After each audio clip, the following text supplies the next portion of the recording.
Right.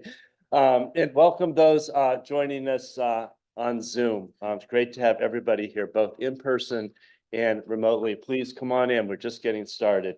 I'm David Dubois, Associate Dean for Research. Most of you, when I introduce myself, say, "Oh, I've seen your emails, your listserv posts." Yeah, everybody's got to have something that's their claim to fame. So, Olivia, you started the recording. Okay, deal. Um, I am here just to really get us kicked off for today's event and the presentations that we'll have. And as you all, I think, are aware, it's taking part as part of our really robust series of events for National Public Health Week. And, just a quick run through of today's events and how things will go, especially if you haven't attended one of these previously. I'll give a little rundown of how we'll actually go through the talks and the voting process, and then we'll get going with the presentation. So we'll start with we have one undergraduate student, very brave soul, who is souls. I think there's two. They're teaming up to present, and we'll start with their presentation.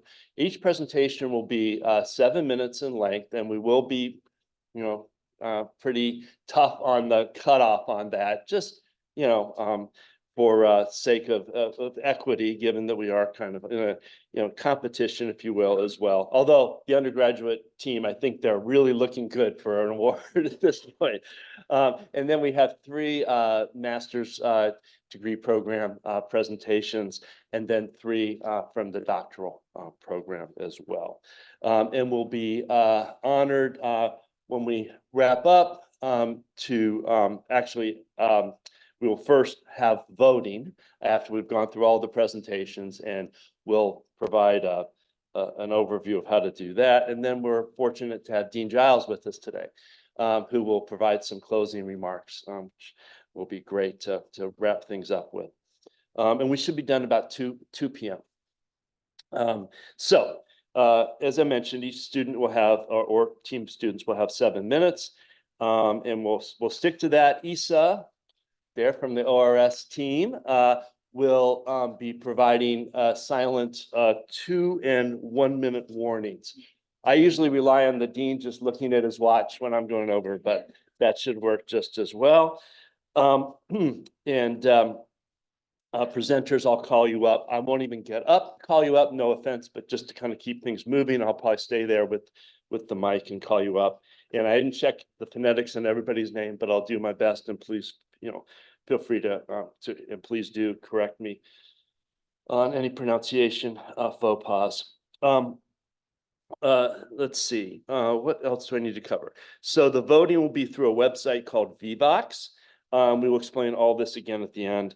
But if you want to pull it up now, you can. You can scan this QR code. Thank you. I should have been advancing this, but wasn't. I think you all know you can do that with your camera app. And you can also just put it in your browser, vevox.com. And there'll be a box to enter the session ID, which you see there on your screen. No worries. We'll present that again later. Then you'll be able to get in there and vote. And the criteria for, we're asking everybody to have in mind, you see here, are communication, audience, says, being communicative to the broad range of folks we have in attendance, virtually and in person, flow, slides, comprehension, engagement, and overall, what's your overall take on whether it was a short and understandable and compelling story. No small feat within 7 minutes. As some of you are familiar, the campus has actually stolen our idea. I don't know if it really did, but they have these Sparks Talks, which I think are even a little shorter, but for the big bucks, the faculty, they can handle that. I think those have been going really well. So we're kind of doing a student counterpart to this, and have been for now a few years. And we have some credits there from other institutions where have borrowed our criteria from. So did I forget anything, Sarah? We will announce the winners at the end. So that will be fun and exciting. But you are all winners by presenting seriously, because it takes a lot of time and effort to put together a research presentation, and a lot of kind of professional courage and fortitude to stand up in front of your peers and instructors and others. And this is what it's all about. We know we have you go out as you already are out, but you go fully out into the community and other settings. We know that you're really strong presenters, and this is just one more opportunity to kind of do it on your home turf. So without any further ado, I think that then covers it. Thank you. We'll start off with our undergraduate student presenters. So we have Sarah Alantour and Kamal Elderawi. You will, and it's just.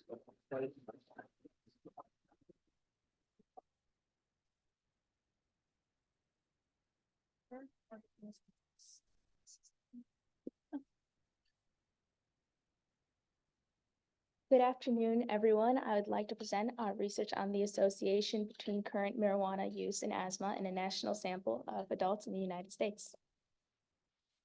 Something we should be familiar with before moving on is that asthma is a chronic condition that affects more than 8% of adults in the US, and we currently have research that shows us that cigarette smoking and cigarette smoke is linked to asthma exacerbation.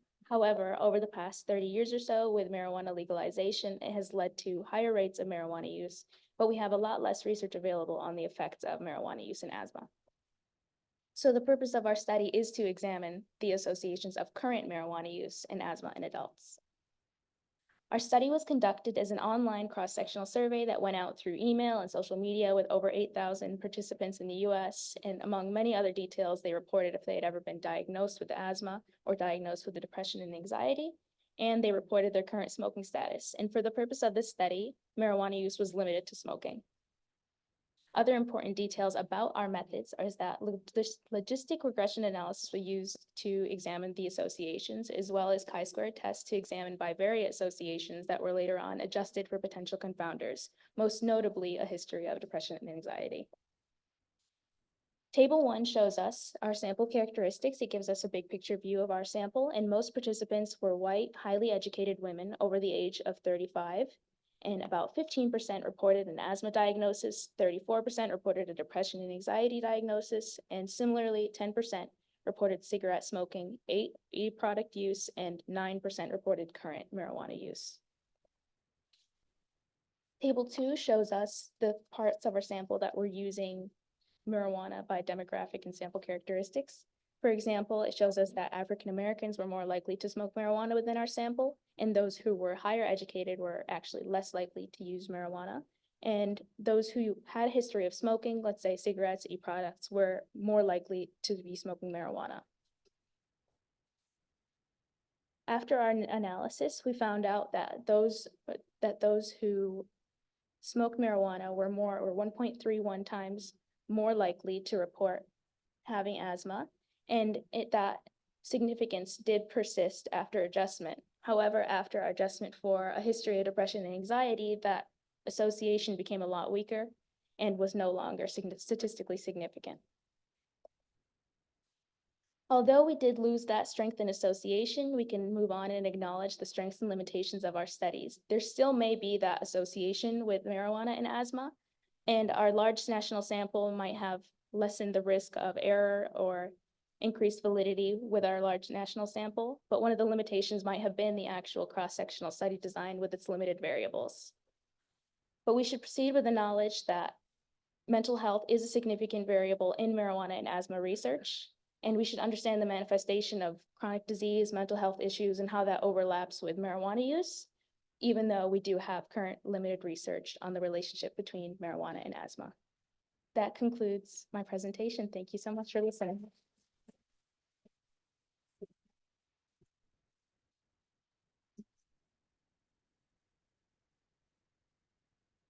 Thanks so much for getting us off to a great start. We will now proceed to the master's students' presentations, and we're going to begin with Kathleen O'Connell.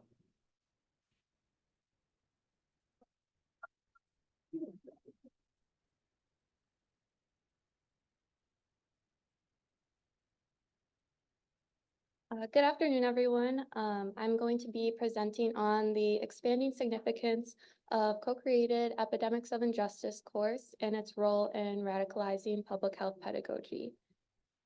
For those unfamiliar, Epidemics of Injustice, or E of I, is a course offered here every spring. These are some promotional flyers from over the years, the green being the most recent.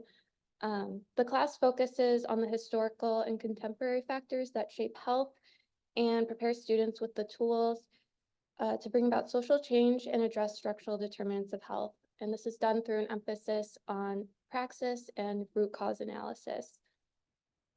The class is taught by guest speakers every week and is open to the public for free.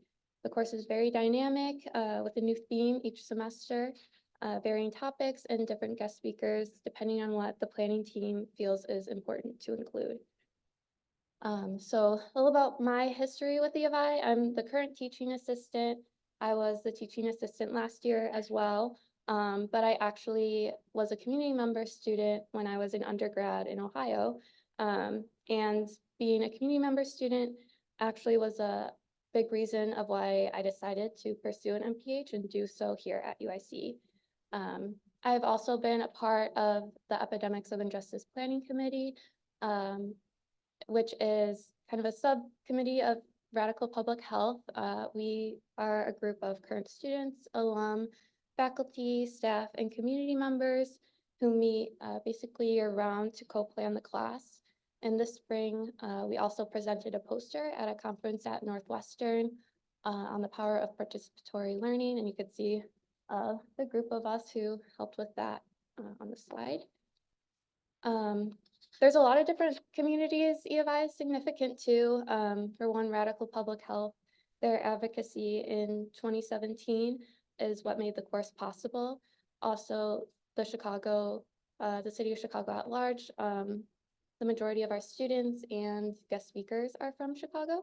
So it's a great way to connect and learn about different learning opportunities and advocacy work going on in the city. But I really want to focus for the slide on current students at the School of Public Health. Students taking the course for credit have expressed how much they appreciate a class that really delves into topics that we don't get to talk about as much in typical classes. For example, we had just had a session on long COVID, and it happened to fall right after the CDC rolled back the 5-day isolation guidelines. So I actually got personal thank yous from students for covering that. And then the class we had in February on Palestine and the public health implications of the current genocide also received a lot of positive feedback. And even now, about 2 months later, students are still reflecting on that. And as the genocide continues, bringing that up in the reflections of the class. Also, it's an online class, and the reach of the class is expanding, even international in some cases, which is really exciting. And then lots of states as well. I want to try to leave this slide up for a minute because we get a lot of info from qualitative questions on our evaluation surveys. Quotes show the people's appreciation for the class. They see it as a huge resource for communities all over the country. They express thanks for making the class free and accessible. I really like the quote at the top in blue, especially the last sentence, being isolated from activism can suck all the wind out of one's sails. So being empowered by connecting with others, even if you're not near them geographically. So why we need classes like E of I is to push for the status quo of public health. Many schools of public health across the nation maintain the status quo in two ways. There's a predominant focus on simplified and depoliticized frameworks, which miss the complexity of public health problems and fail to address root causes. Second, instruction is typically top-down, so professors delivering lectures to students, and this lacks more collaborative approaches that focuses more on an exchange of knowledge and that reciprocal learning between student and professor. There's some critical frameworks and theories listed about the significant contributions E of I makes to the public health field. But those contributions are first, that this is a co-created course by our PH members and faculty who volunteer their time. Second, E of I democratizes public health education by making all the classes and materials free. And third, E of I disrupts traditional academic notions of what qualifies as knowledge by centering lived experience. To close, I'd like to talk about what we hope to see for the class in the future. We'd like to expand our evaluation process for the class to better understand our students and support sustainability for the class. We want to spend more time on curriculum, to connect reflections between class time and how the topics all relate to one another. We want to continue to increase accessibility. This year we have live language interpretation, so we hope to continue that. And we hope to build a comprehensive history of the course to more easily introduce new members of the planning committee and new members of the instruction team. And that concludes my presentation. Thank you.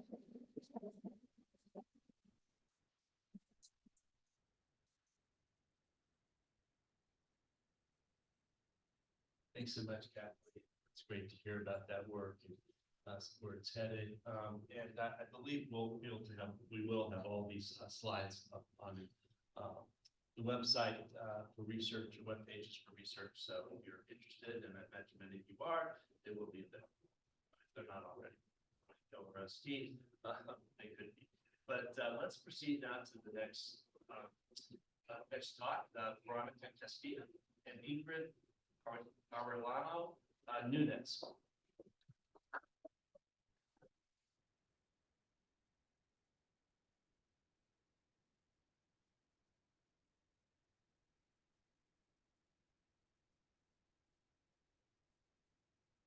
Good afternoon, everyone. Thank you for being here. And thank you for the opportunity of presenting this work. Ingrid and I are going to talk today about the research we are working on with Dr. Jessica Rosten and also with Danielle, who is one of our partners in the team. Why early child development and why this is important?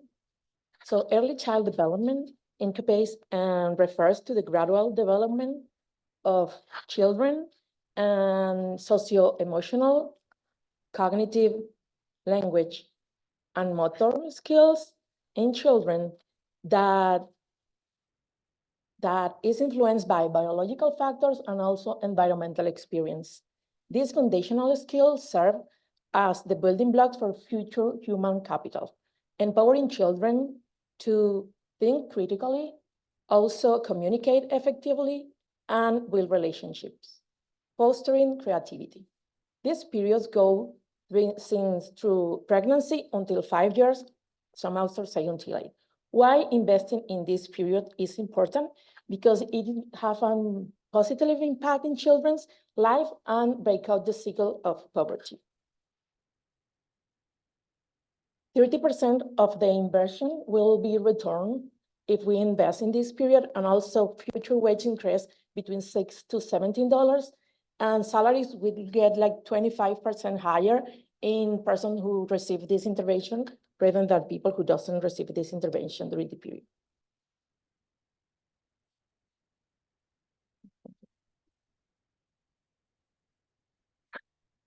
So nurturing care, according to the framework of WHO, UNICEF, and World Bank Group, these 5 components are the ones that children need to grow up and develop.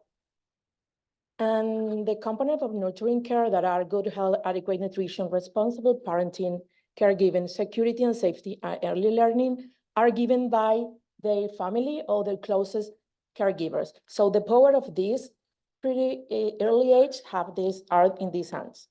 So what is sit down and play, and why we are talking about this? This is a program, low cost effective program that promote parenting positive behaviors and focus on enhancing early childhood development through take-home play activities that are developed between 10 and 15 minutes models in well-child visit during the first 24 months of age.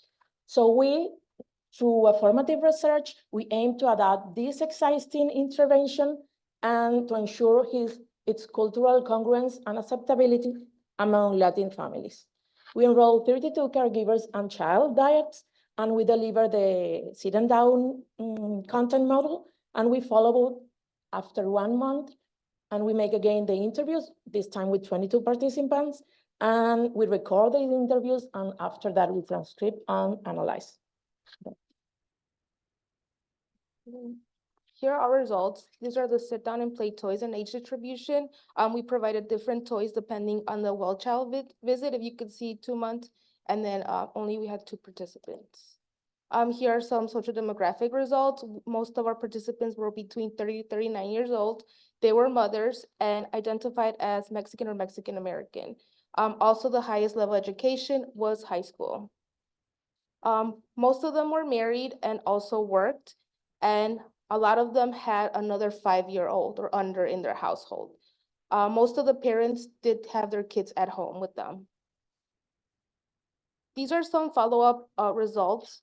Acceptability, which we saw a lot of parents be positive with this intervention. Through the follow-up interviews, we also saw many participants informing us that it was novel information, suggesting the crucial connection between early communication with children and their future education, particularly in light of potential cultural barriers. Here are some quotes from some of the participants. And then you can see that many of them express how it was a newfound resource and how it supports their engagement with their child development. Conclusion. Investing in your responsive parenting for Latino families in Chicago is crucial for building a brighter future. By bridging the gap between research and practice, we can make a meaningful stride towards building stronger and healthier communities. Empowering early childhood for equity and societal progress. Our study has a significance of research because we tackle the essential need of early childhood development and responsive parenting, particularly among Latino families, demonstrating the profound impact of connecting research with practical applications. Focusing on equity, our approach empowers families with education and support to bridge gaps and foster societal progress. It's about culture adapting the appropriate, empower communities to drive a real change. Our next steps is we are optimizing and effectiveness with community accessibility of this program. We are updating our handouts and we are developing a website per the participants' feedback. We are also in our phase 2 study, which we will be doing a pilot study with the MAs, medical assistants, to deliver this adaptive intervention. Our goal is to integrate sit down and play in routine care at Esperanza during pediatric well child visits. Embedding sit down and play in pediatric care transforms research into real work impact, ensuring children in vulnerable communities reach their greatest potential. Thank you so much for listening to us, and we hope you enjoyed our presentation.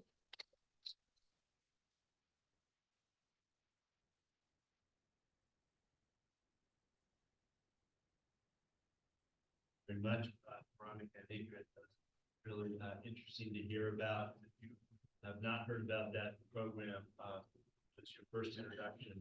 It's really interesting and one you'll hear more about in the future, I'm sure. We're now ready for our final master's presentation from Anam Hijaz.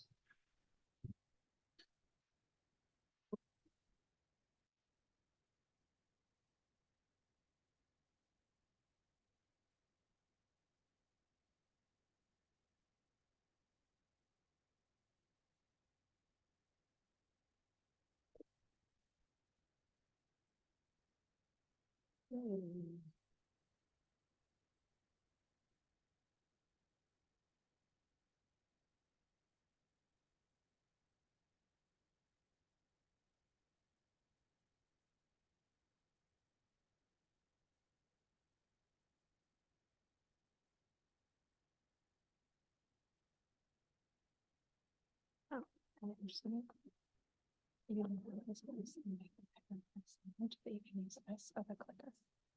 okay. Thank you. Good afternoon, everybody. This is Anna Mijaz. I'm in my final semesters of master's pursuing epidemiology and biostatistics and global health. And today I'm excited to present my research from university-based infant oral health clinic, focusing on exploring factors related to pediatric patients' caries experience. So this topic is particularly important to me because as a dentist, I have seen firsthand experience of children going through these caries at a very early stage. Secondly, as a public health student, I got the opportunity to realize the gaps related to oral health issues within the public health policies as well as system. And lastly, I think the most important, that becoming a new mother gave me the feeling that how significant it is to provide our children with a healthy start from the very beginning.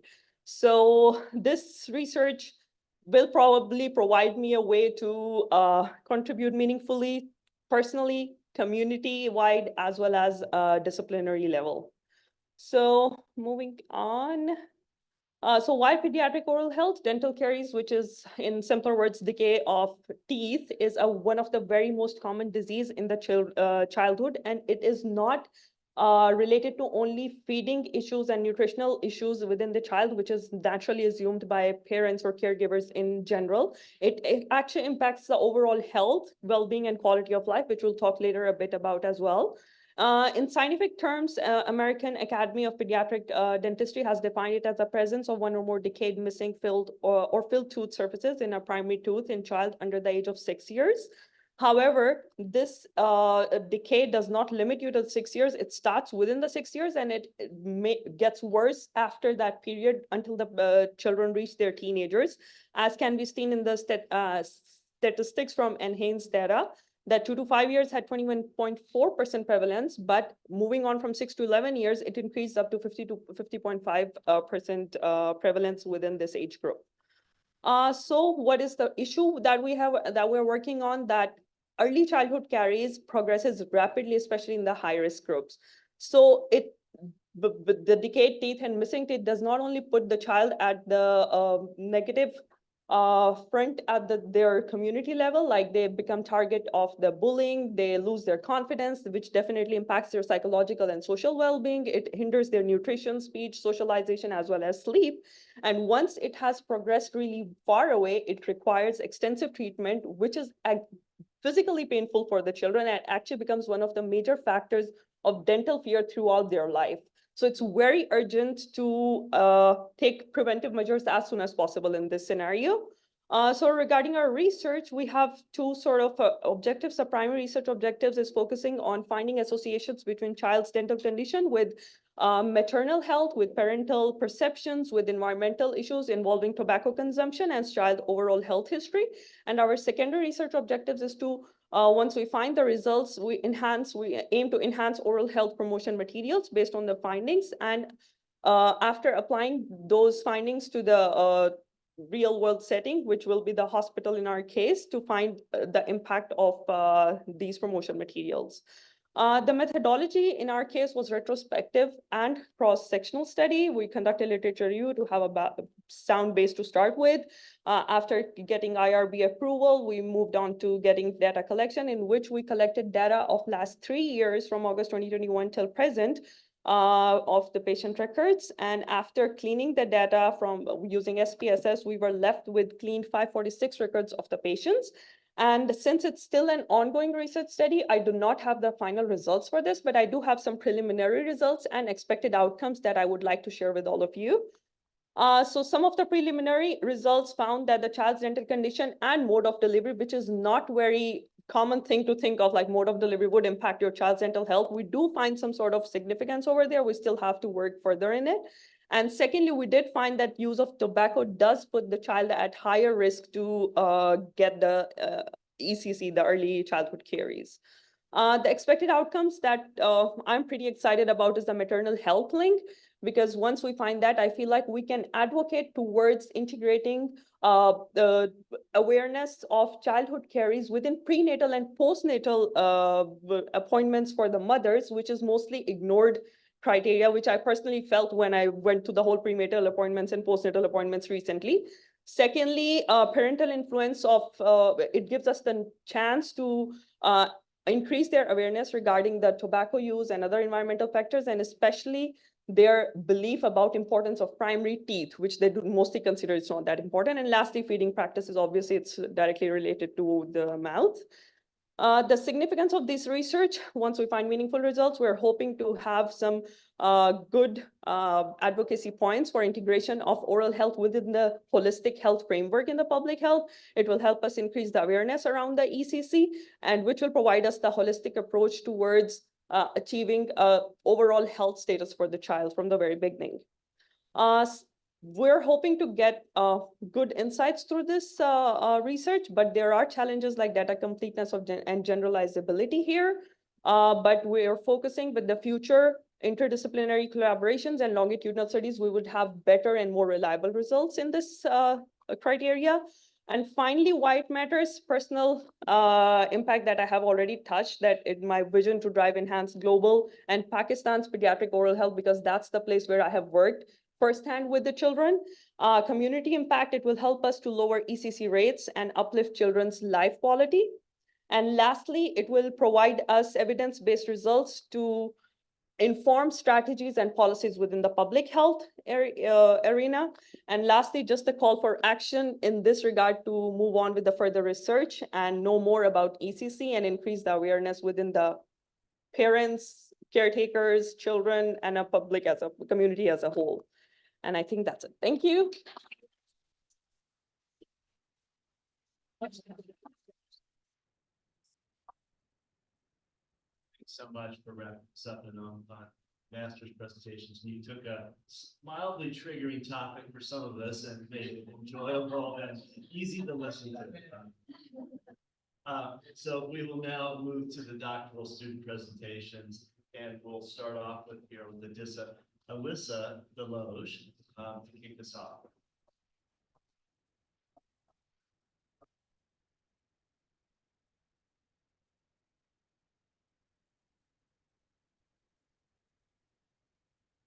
Great. Hello, everyone. My name is Alyssa Deloge. I'm currently a PhD candidate in community health sciences, and I'm going to be talking about some of my dissertation research focused on the implications of group antenatal care on perinatal mental health in Malawi. All of this research is done through secondary data analysis using data from a randomized control trial conducted by Dr. Patil out of the UIC College of Nursing and a huge team of researchers from the US and in Malawi, some of whom I've listed here. So why do we care about perinatal mental health? Globally, 1 in 5 individuals who are pregnant will experience depression and/or anxiety at some point during the perinatal period. And when trying to understand the public health significance, we can really apply the life course perspective to understanding how mental health can have long-term implications and an intergenerational impact. So perinatal depression and anxiety has been associated with long-term risk of cardiometabolic disease and depression in mothers, and also impaired cognitive development and adverse cardiometabolic outcomes in infants. So one thing that I want to propose is thinking about group antenatal care as a potential solution for perinatal mental health. Now, it's important to note group antenatal care was not designed as a psychological intervention. However, it was designed to empower patients, to strengthen the patient-provider relationship, and build community. Now, theoretically and empirically, there is evidence that this growing sense of empowerment, greater trust, and social support that can be experienced in these groups can lead to improved mental health.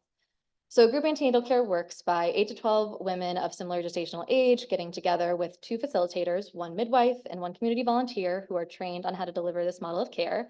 There are 8 sessions over the course of the perinatal period. Each session starts with a health assessment and then breaks out into interactive learning activities that cover topics such as birth preparedness, nutrition, breastfeeding.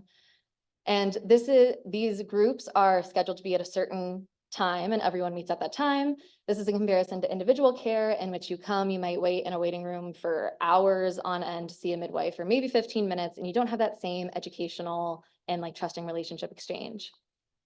So to quickly go through the methods of the trial, 1,886 participants were randomized into either group or individual care across 7 different clinic sites. Data was collected using an audio computer-assisted self-interview. That's what you can see in this photo here. So each participant wears a headset that kind of talks them through the survey, both the audio and what's on the surveys in the local language Chichewa. And the outcome of interest mental health systems is measured using the self-reporting questionnaire or the SRQ-20. The Chichewa version of the SRQ-20 prior to this randomized control trial had been validated amongst the pregnant population in Malawi. Data was collected at 4 different time points. Our baseline was mid-pregnancy, right before birth, late pregnancy, 2 months postpartum, and 6 months postpartum. Oh, I didn't realize I had animations. So here are some sample characteristics. I conducted some bivariate analysis at the outset using t-tests and ANOVA depending on the variable, and was able to see that relationship status, parity, urbanicity, food insecurity, and education were all significantly associated with mental health symptoms at baseline. And all of these factors you see up on the screen here were used as covariates in my regression analyses. So the main results that I want to focus on is that group antenatal care is associated with a greater decrease in mental health symptoms. So using multiple linear regression, backward selection, and adjusting for covariates, we found that group antenatal care experienced a greater decrease in SRQ score compared to those in individual care, and that participants who were first-time moms experienced a greater decrease in SRQ score compared to those who are multifarious. So on the visual here, you can see group care is represented by that red line, and you can see visually that greater slope compared to that black line, which represents individual care. So after completing this analysis, I was curious to see if this trend kind of extended into the postpartum period. So to do that, I performed a longitudinal analysis using mixed effects regression models. I don't know if I could talk through every step of a longitudinal analysis in 7 minutes, so I'm kind of skipping to the end, but I will say that I did take a longitudinal data analysis class with Dr. Liu in EpiBio to adequately go through every step and process that's involved in a longitudinal analysis. And what we found, if you look at the highlighted interaction term here, is that for each increase in week, there was a small but significant difference in the decline of mental health symptoms experienced by those in group antenatal care compared to those in individual antenatal care. So again, kind of summary result here is that group antenatal care is associated with a greater decrease in mental health symptoms. So the theme for this research week, why does this research matter? First, kind of starting on implications locally in Malawi. The majority of maternal mental health research in Malawi currently is cross-sectional, really only takes place at one time point. So it's going to be one of the first studies that really applies a more longitudinal perspective to maternal mental health. There's currently no routine screening or interventions for maternal mental health in Malawi, so I'm hopeful that these results can be used by our team there to really advocate for the continual sustainment and scale up of group antenatal care to kind of help fill that gap. And I'm partnering very closely with one of my colleagues who you saw on that first slide, Dr. Genesis Torway, who is spearheading a perinatal mental health postgraduate programs for midwives so they can become more comfortable with various perinatal mental health issues.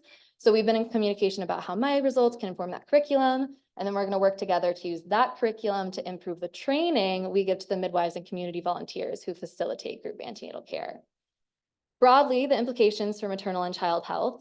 The impact of group antenatal care on mental health has actually never been examined in a lower middle income country outside of our research team. There was a pilot trial conducted that showed a trend, but the sample size wasn't large enough to determine statistical power. So this is great evidence for other countries to further look into mental health in their own trials of group antenatal care. It emphasizes the importance of mental health material in group antenatal care curriculums. Interestingly, the study provides evidence of a continued downward trend in mental health systems. This actually isn't necessarily consistent with all the literature. It really depends. A lot of times you see increased mental health in that postpartum period. So this is something that really requires further investigation in this specific population. And then further investigation is also needed on how to improve the intervention to address social determinants of health. So one thing I didn't highlight, but as you could see, is that during the regression models, some of those sociodemographic characteristics stayed in as significant. So we want to have conversations about how is it that we can better the intervention to make it more beneficial for those who are first-time mothers compared to multi-mothers, those with lower education compared to higher education, those sorts of things. Thank you. Here are my references.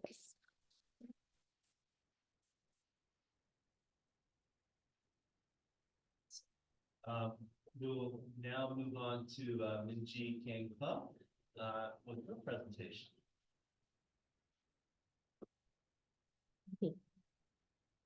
Never used one of these clicky things. I'm excited. Hi, my name is Minji. I'm a PhD candidate in community health sciences, and I'll be presenting the research proposal for one of the aims of my dissertation. patient perceptions of contraceptive care quality, a mixed method study. So contraception, also called birth control, are preventative tools that help users control their reproductive goals with regard to pregnancy. So there's a wide range of methods with varying levels of effectiveness, things like birth control pills, condoms, and even behavioral methods. And some of the highest effective methods include the intrauterine device, or IUD, and implant. Both of these are clinician controlled, meaning that the provider or the physician needs to insert, replace, or remove these methods.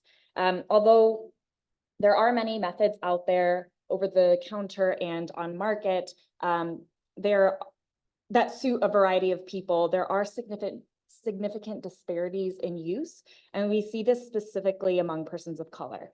So literature suggests that the current popular counseling method called tiered effectiveness is contributing to this disparity. The approach is where a provider or physician will mention options like the IUD or implant first and foremost, and sometimes as the only best method, just because it does have really high effectiveness. But this approach ignores the uniqueness of patients, their lifestyle preferences, and also historical context regarding reproductive health care. So historically, Black and Hispanic populations have experienced obstetric racism in the form of forced birth, forced sterilization, and just overall lower perceived quality of care within this medical context. So focusing on these really highly clinician-controlled options and methods, or including force in the conversation at all during this care, drives patients away from utilizing care and increases these disparities in care quality and unintended pregnancy. So to combat this method of somewhat coercive and inflexible counseling in Illinois, ICAN, which is Illinois Contraceptive Access Now, is a statewide initiative that trains clinics to deliver care that's high quality, person-centered, and really strays away from just focusing on effectiveness when they're counseling to their patients. Many of these clinics are federally qualified health centers, and they serve a minority-majority population. However, some preliminary data shows that almost 30% of patients are reporting lower quality care that isn't entirely person-centered. We can't ignore that 70%, which is fantastic, but it is interesting to see how patients are experiencing care, specifically at these clinics that are trained and committed to delivering high quality person-centered care.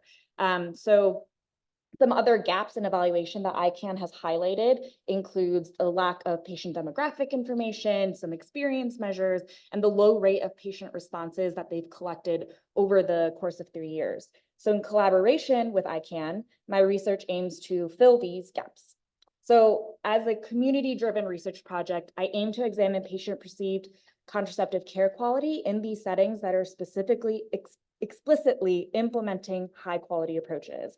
And so this is quality measured in the terms of patient experience and patient perception. And these are the research questions that I ask to fulfill this aim. The first being, what is the patient perceived quality of contraceptive care among these patients? And what are key patient and provider factors that are associated with patient perceived quality of care? So the aim of this mixed methods project, is a cross-sectional quantitative study, meaning I'm collecting data at a single time point from these patients. The study population are patients receiving contraceptive care at these ICAN clinics, and eligibility for participation includes having received the care. And these are the 3 clinics that I collect data from: PCC South, Salud, and Austin. They're 18 years of age or older, and they speak English or Spanish. In terms of recruitment, we set up tables to approach incoming and outgoing patients and have them answer a screener. And if they qualify, would like to proceed, then we can start the consenting process. So data is collected with a Qualtrics survey that's designed to take about 10-15 minutes. And the survey is available both in the English and Spanish language. And we have 2 formats available: paper and electronic. In the survey, I collect data under 5 key constructs that I list here, but this aim only examines the first 3. So the chosen variables you see listed are rooted in the current literature within this space, and that includes variables like age, race, primary language, pregnancy desire, etc. To measure patient perceived contraceptive care quality, I use a validated survey instrument called the Interpersonal Quality of Family Planning Scale. And this is the scale that ICANN uses to evaluate their clinics currently. The scale measures person-centeredness, respect, and other important metrics of quality. So this is how I aim to answer the previously mentioned research questions. For that first question, really evaluating patient-perceived quality at these clinics, we'll start with descriptive statistics, discovering the general rates of quality among the respondents. And then I'll also be able to describe the various characteristics of the population from the population that I collect data from. For that second research question, looking at the key patient and provider factors, after some bivariate analyses, I'll be testing adjusted models using multivariable regression. And this will help us identify significant factors associated with perceived quality. And hopefully we can see patterns or trends and maybe certain factors that we need to focus on that are associated with perceived care quality. And I really hope to be sharing my findings soon. So why does this research matter to the community and the discipline? First, this is data that the ICANN program, the Illinois Federally Qualified Health Centers, and the various community networks that they work with, they specifically want this information. And it fills a gap in the ICANN evaluation of contraceptive care quality and access. Second, in a time of political instability and rapid changes in reproductive freedoms, I think it's extremely important that everyone who has access to these services and this care are experiencing high quality, non-coercive care. And patients can know that these are clinics that they can rely on to meet their reproductive goals and in delaying or preventing pregnancy. And finally, this work could potentially inform changes in quality improvement efforts and provider training that hopefully improves patient experiences at these clinics. I want to acknowledge my dissertation committee, my community partners, and my funding as well. Thank you so much.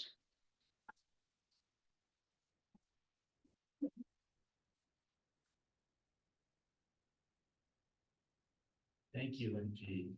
So rounding this out is Marjorie Kirsten with her last doctoral presentation.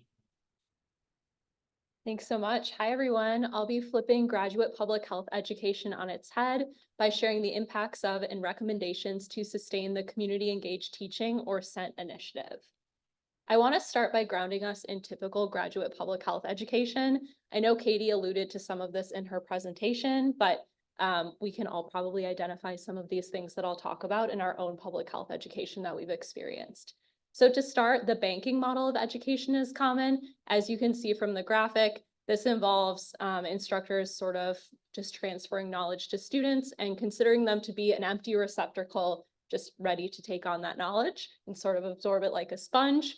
And this type of method often excludes student and community members' lived experience and just transfers knowledge regardless of those individuals' context. Additionally, this model often advances academic interests instead of benefiting the community and increasing their capacity. All of this put together reproduces systems of power, harm, and inequity, and these are antithetical to advancing health equity. So the Community Engaged Teaching Initiative, or CENT, moves us toward a more liberatory pedagogy that's grounded in co-learning, lived experiences, and mutual benefit. This initiative was first implemented in fall 2022 and continues today through this semester when our grant funding will unfortunately end. But I would like to share the 3 different components of CENT so that you get a sense of what this initiative looks like. To start, we have Community Course Alignment, or CA. This involves in classes, students and community members working together on semester-long projects. The culmination of these collaborations is a student product that encapsulates their learning throughout the semester and benefits the community collaborator. Then we have Health Justice Speakers Bureau, or SB. This is also implemented in courses and involves guest speakers coming into classes to give speakerships on public health topics while sharing their lived experience related to those topics. They also share opportunities for students to get involved through internships or job opportunities. And then finally, we have Liberatory Educators Aspiring and Practicing in Principled Struggle, which is a huge mouthful, so we just call it LEAPS.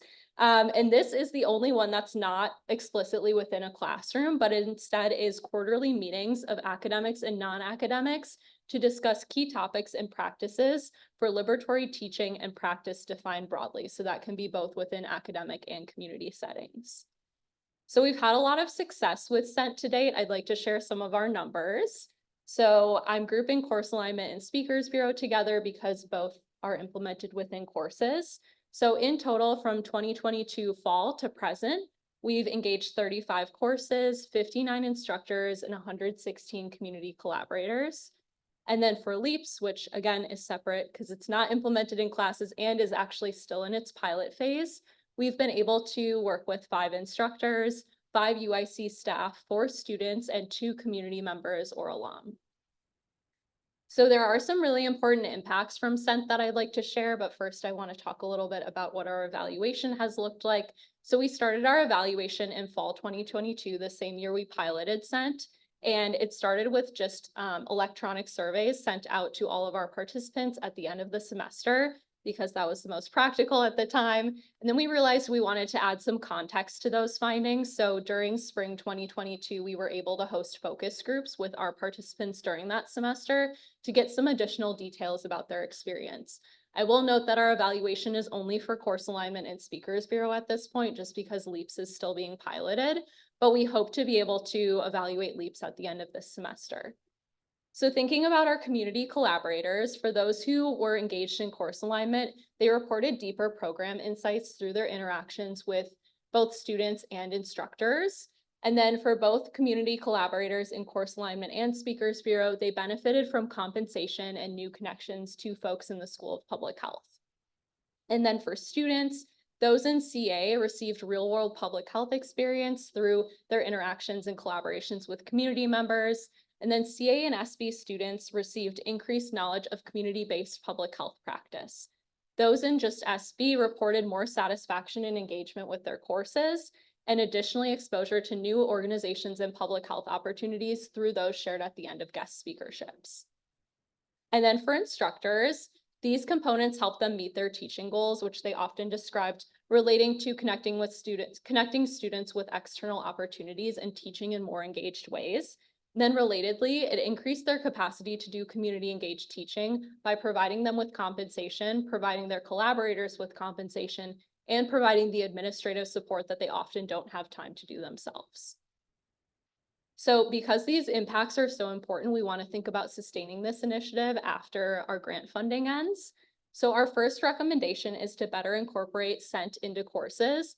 So right now, collaborators are sort of plopped into existing courses. So there needs to be more time for instructors to modify these courses and also more flexibility to modify existing syllabi. Additionally, we feel like connecting SENT with similar initiatives like E of I could really increase the impact and the resources available to support this type of work. And then these last two go hand in hand, but we know the School of Public Health has an existing priority for community engaged teaching. We feel like that can be used to institutionalize the initiative to really sustain funding and maximize the impact. I'd like to conclude by sharing the significance of this work. So for myself, community engagement is my area of expertise and interest within my program. And so it's been great to really leverage that in a unique way in this setting. I also feel better prepared for public health practice and more engaged with courses as a student who participated in one of these initiatives. For the community, we know that academic community collaborations can often be extractive. So this sort of flips the script on that. And it also increases community members' capacity to advance health equity.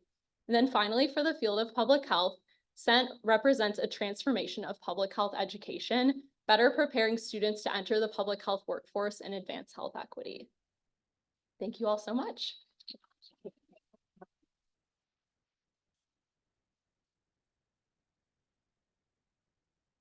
Hey, well, thank you for rounding us out so nicely. We're up.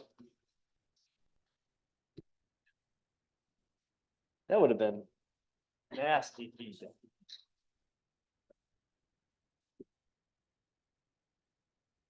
I will just briefly pause here before we introduce our have remarks from our illustrious dean.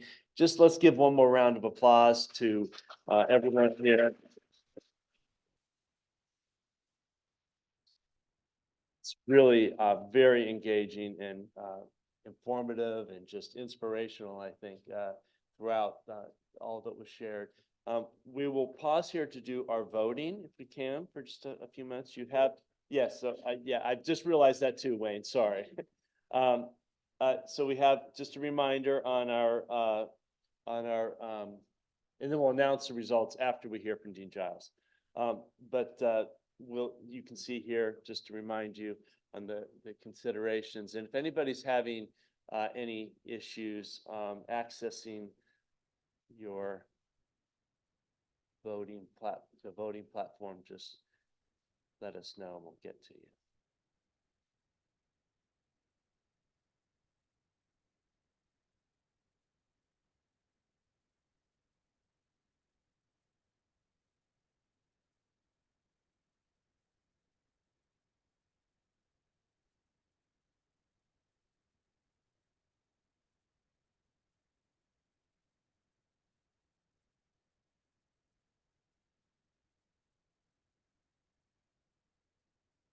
Is it challenging to? No, it's Okay.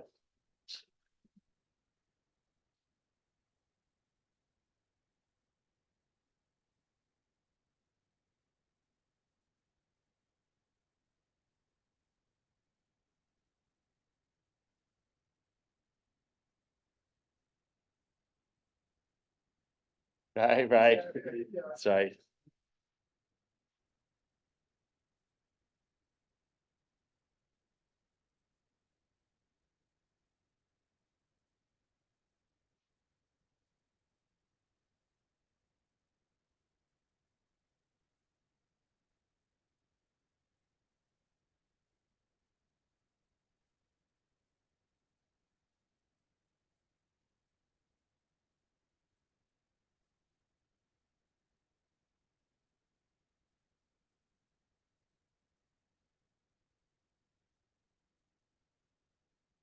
And just as you're doing that, I just want to give another shout out to all the students involved for, you know, putting themselves out for this. It's really great. And yeah, I can just imagine, somebody comes to my classroom and says, yeah, we'd like to come in and we'll rate you after your lecture. It's like, oh, we'll do that next week. But that's great. So, I really appreciate everybody stepping up. There's a quote I heard something the other day. It's like, oh, there was one from the women's coach at LSU. It said, "Nothing's a loss as long as you learn from it." Right. So I thought it was a great quote, paraphrasing it. I do not have her fashion sense, but okay. We will go ahead and turn to Dean Giles, and you can of Great. course finish out your. Yeah, so first of all, again, congratulations to everybody. You all did amazing job.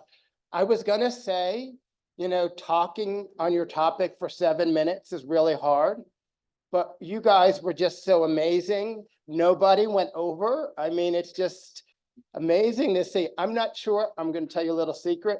I'm not sure if we did this with the faculty, that they would have been able to do what you all did. So just kudos to you all. Really, really amazing work. I just want to thank the staff and ORS because they did amazing work as well, just sort of putting all of this together. And so I think just thanks to ORS for doing this, I think is important. I hope you got a sense from the presentations today, just the breadth of research that students are engaged in the School of Public Health. And the other thing I was struck by, and Ben is here, the number of students here who are from CHS. And so in a way, kudos. But Dr. Powell, Dr. Malecki, Dr. Hershow, where were your students?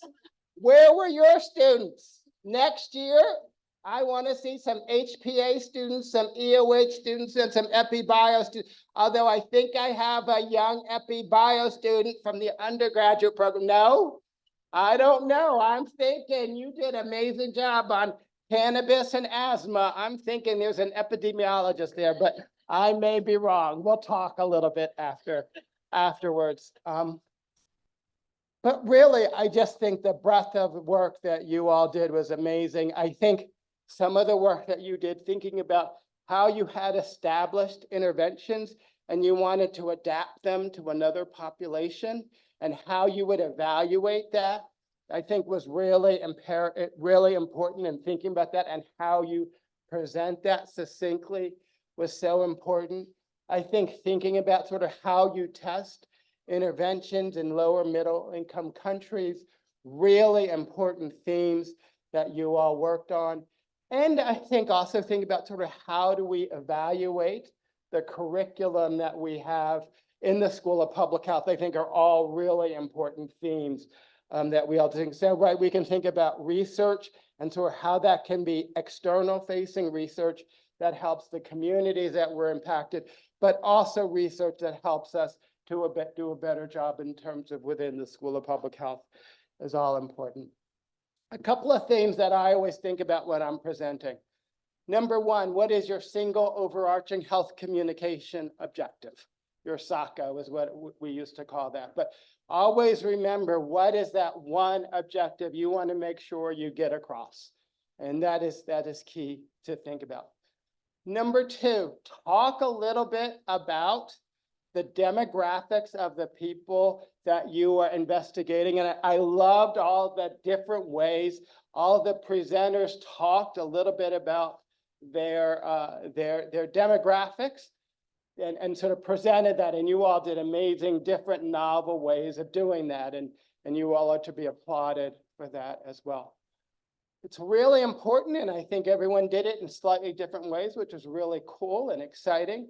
But really think about why are you doing the research that you're doing, and sort of tell that why story, I think, is really important.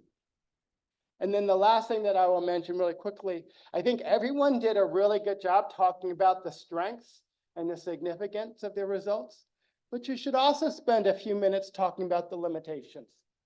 And so just thinking about sort of what are the limitations in your research, what, sort of what you could do to improve, I think is really important. So I just wanted to give you a little bit of sort of a couple of key points that I took from the presentations, but you all did amazing work. You all should be extremely proud of sort of the time you took, and kudos to you.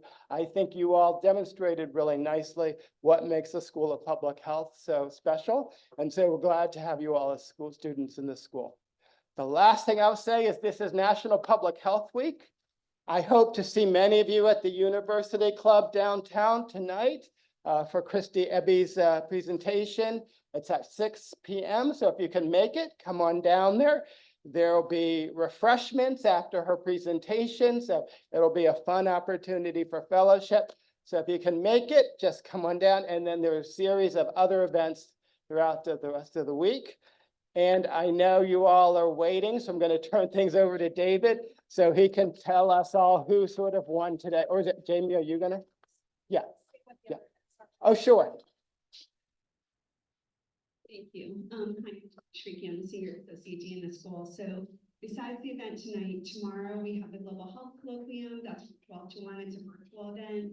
On Thursday, we have the Minority Health Conference, as well as a documentary screening that's sponsored by the Collaborative for Health Justice on the Hills. It's about environmental justice in Chicago community. And then we also have, am I forgetting?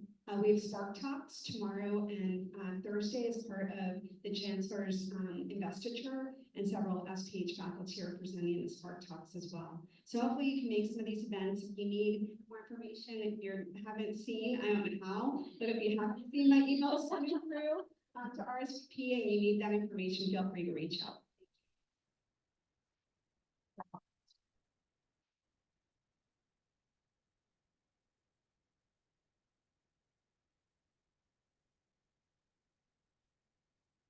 Thank you, Dean Giles. Those was great wrapping up remarks and leaving us all, I think, energized and even more excited about the work we heard about and we know is going on in the school. And we'll hear even more from next year as this is exhortation called for. And thanks, Jamie, for elevating the Public Health Week events. And I'll add in a plug for our poster competition online where you can get more quality time with research going on in the school. But without further ado, okay, for our outstanding undergraduate lightning talk, Sarah Elnator. We all deserve it. Well.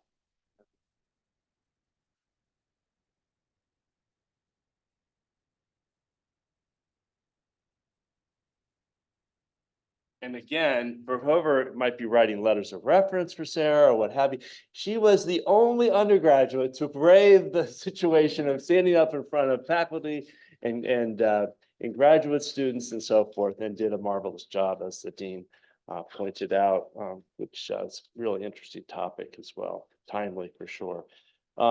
In terms of the master's lightning talk, Anum Ajaz is our winner. Congratulations. Thank you so much. And finally, for our doctoral student talks, we have the winner is Alyssa Deloge.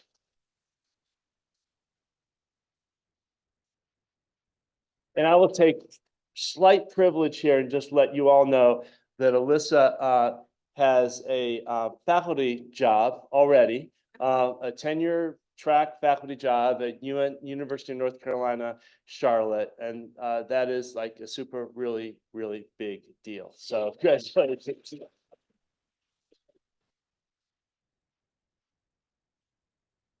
Okay, I think we are good to wrap up here, unless I'm getting the evil eye. No, they never give me the evil eye. So, all right, thanks so much for taking time out. I know it's a busy time of the semester and a busy week. So, all right, take care. Bye-bye.